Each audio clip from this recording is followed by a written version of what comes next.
Railway की नौकरी आप सब जानते हैं बहुत ही लोगों को पसंद है, क्योंकि एक स्टेबल ऑर्गेनाइजेशन है, लॉन्ग टर्म ऑर्गेनाइजेशन है। ये ऑर्गेनाइजेशन जिसका देश भर में विस्तार है, हर सबसे जन जन से जुड़ा है, एक इमोशनल कनेक्ट है। इसलिए एप्लीकेशंस निश्चित तौर पे बहुत ज्यादा आएंगी ही आएंगी, बहुत ज्यादा से ज्यादा नौजवान इससे जुड़ना चाहेंगे ही चाहेंगे। रही बात शॉर्ट लिस्टिंग की, जहां पे छात्रों के मन में एक उद्वेग आया, और एक मैं कहता हूं हम लोग संवेदनशील सरकार है।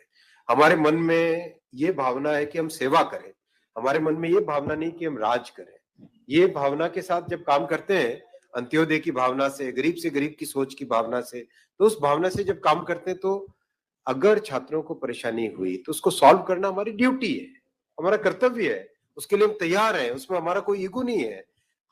हमारी जिम्मेदारी है कि जो रेलवे से जुड़ रहे हैं उनके मन में अगर कोई प्रॉब्लम है, कोई संशय है, कोई पॉइंट पे डाउट है, किसी कारण से उद्वेग है, तो हम उसको समाधान करना हमारा ड्यूटी है। तो इसीलिए जैसे ये पॉइंट आया, तुरंत एक कमेटी बनाई जो कि सीनियर ऑफिसर्स हैं, जिनको एक्सपीरियंस है कई वर्षों का रिक्रूटमेंट का। Already more than 1 lakh representations आ चुके हैं कमेटी के पास में, और कमेटी, आपने नोटिफिकेशन देखा होगा, उसमें टारगेट दिया हुआ है विद इन 3 वीक्स आपको ये प्रोसेस कंप्लीट करना है।